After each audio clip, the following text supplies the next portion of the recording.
Bienvenue sur cette chaîne, une chaîne où je tente de t'expliquer à travers différentes théories, livres, réflexions personnelles notre rapport aux animaux pour qu'après chacun qui la regarde puisse se faire son propre opinion.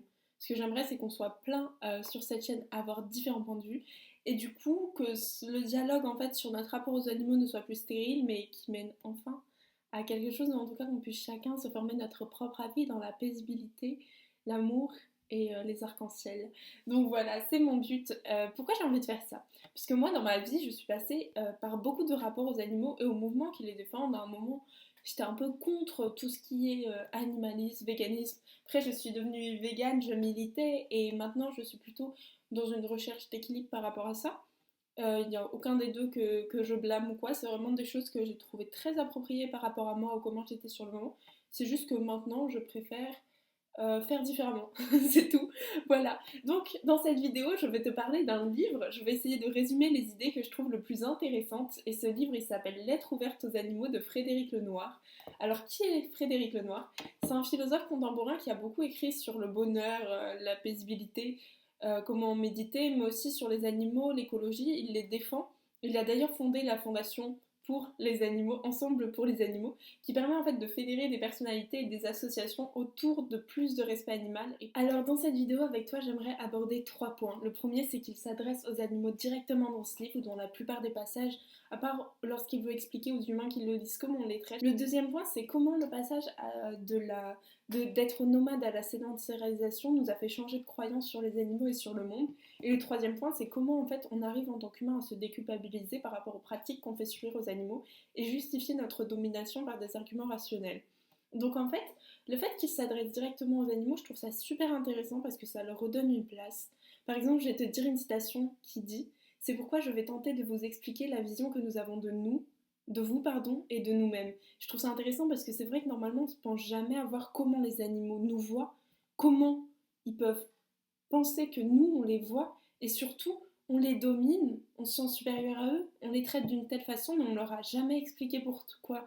Même si bien sûr le livre est destiné à être lu aux humains, c'est le paradoxe, mais qui fait que du coup quand on le lit en tant qu'humain, on a plus de facilité à se mettre dans la tête d'un animal et surtout ça leur donne du crédit. Il parle aussi de schizophrénie morale, du fait que dans notre société on va aimer les chiens et manger des vaches, ou que dans d'autres sociétés ce sera l'inverse. En tout cas que des fois on a une incohérence morale envers les animaux, et ils peuvent très bien se demander, eux, pourquoi. Lui, il admet qu'il n'échappe pas à cette incohérence. Par exemple, il mange des animaux, mais il les défend, il écrit des livres sur eux. On peut même se demander s'il l'échappe encore moins, comme il vise à les défendre et qu'il connaît très bien les pratiques qu'on leur fait subir. Il transmet aussi l'importance de les étudier par leur point de vue et non pas les nôtres. En général, par exemple, on va dire les animaux ne sont pas intelligents, on va les regarder de notre intelligence. Dans notre société, en général, on est contre l'anthropomorphisme, et en même temps, on va étudier d'une manière humaine les autres animaux. Ce qui nous vient à penser qu'en fait, on calque totalement nos comportements, etc. sur eux, alors que c'est des êtres différents puisqu'ils appartiennent à d'autres espèces, à une autre manière de vivre, etc.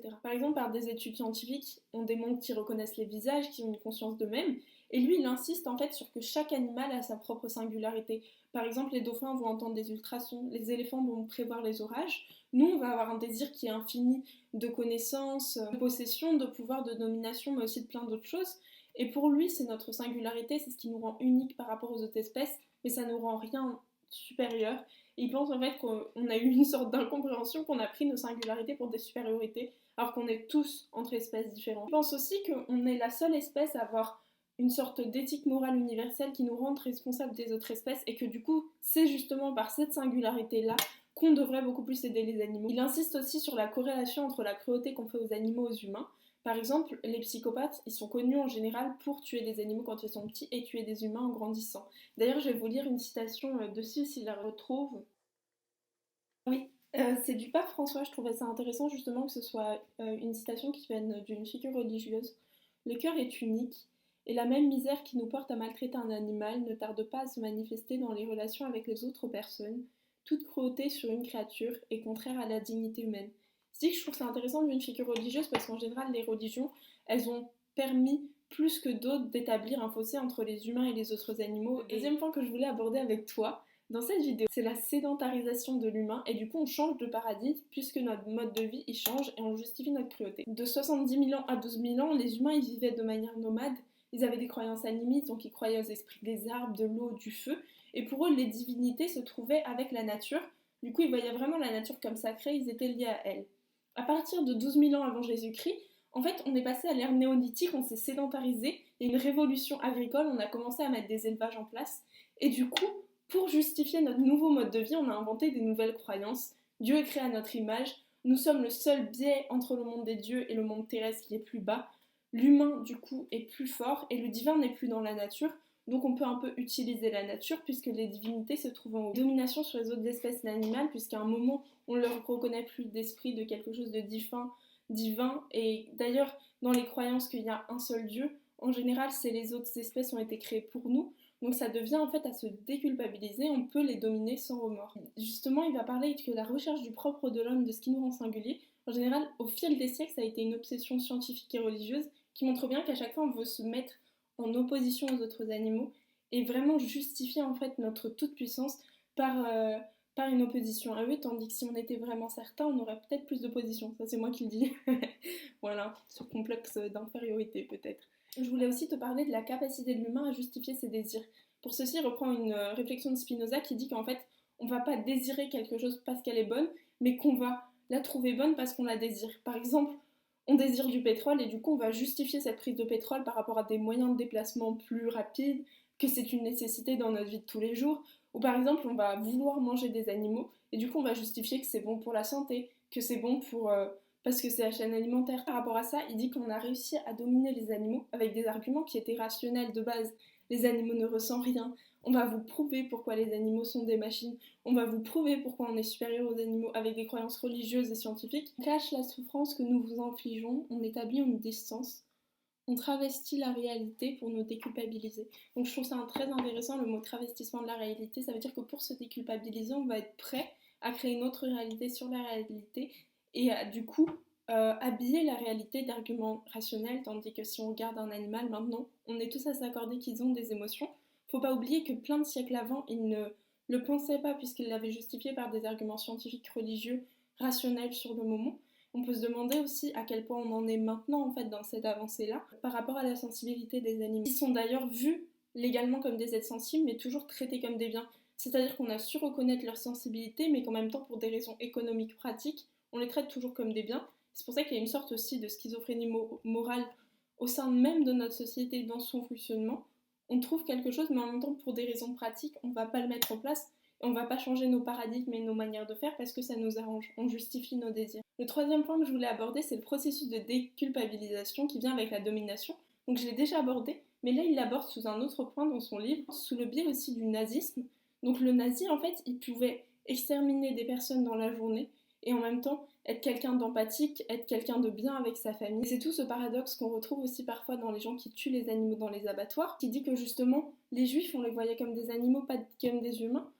Leur extermination était justifiée par une idéologie avec des arguments dits rationnels. C'était un processus, il y avait une nécessité de cette extermination et du coup la responsabilité morale de chaque nazi, elle se perdait un peu dans le processus, laissée dans la masse. Pour ce qui est des animaux, c'est un petit peu pareil comme fonctionnement. Il n'y a jamais quelqu'un qui tue l'animal et qui le consomme. En général, c'est toujours un peu perdu dans un processus. Quand on consomme l'animal, on ne le tue pas vraiment, puisque c'est pas nous qui le tuons. En même temps, c'est nous qui le consommons, vu qu'on est tué parce qu'on le consomme.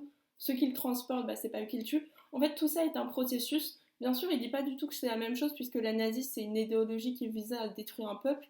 Et nous, c'est pour des soucis de production économique. Mais je trouve ça intéressant de voir que le processus de déculpabilisation se fait toujours un peu de la même manière lorsqu'on veut dominer des personnes et aller jusqu'à les tuer, les exterminer et les torturer. Il dit aussi qu'on met à distance en fait les animaux avec des euphémismes, des mots. Par exemple, une truie qui ne va pas plus pouvoir mettre bas et qui va tuer, on va dire qu'elle est réformée. Il y a plein de mots comme ça qui se font. Là, c'est pas écrit dans le livre, mais par exemple, tu sais, quand on parle de bœuf, on parle pas de vache. Quand on parle de poulet, on parle pas de poule ou de coq. Ça nous met à chaque fois une distance. Le quatrième point que je voulais aborder, c'est l'éthique et ses points de vue sur les solutions. Il est plutôt welfariste, c'est-à-dire qu'il pense que on ne devrait pas abolir tout ce qui est élevage, consommation des animaux, mais améliorer la bientraitance, donc faire des labels, empêcher le plus de souffrance possible. Il pose aussi la question de comment savoir jauger en fait cette souffrance. Il s'interroge aussi en fait sur une place que pouvaient avoir dans la justice les animaux. Il dit la justice pourrait-elle être à sens unique puisqu'un animal ne pourrait pas forcément avoir de devoir envers nous, Par contre, nous, on pourrait avoir des droits envers lui. Donc voilà, il parle aussi du mouvement antispéciste, welfariste, abolitionniste. D'ailleurs, si ça te plaît, je te ferai une vidéo sur tous ces mouvements parce que c'est vrai qu'on peut s'y perdre et chacun défend quelque chose de différent au sein de la cause animale. Et en même temps, il y a des particularités dans chaque mouvement, donc si ça t'intéresse, ça me ferait trop plaisir de faire une vidéo dessus. J'espère que cette vidéo t'a plu, qu'elle t'a fait réfléchir. En tout cas, moi, lire ce livre, ça m'a fait plein de réflexions dans la tête, je te le conseille. Il est petit, il se lit facilement, mais en même temps, il y a plein d'idées qui sont assez modernes et étonnantes. Je suis vraiment curieuse de savoir ton avis, donc si ça te plaît, bah, laisse un commentaire et dis-moi ce que t'en as pensé. Et je te dis à la prochaine.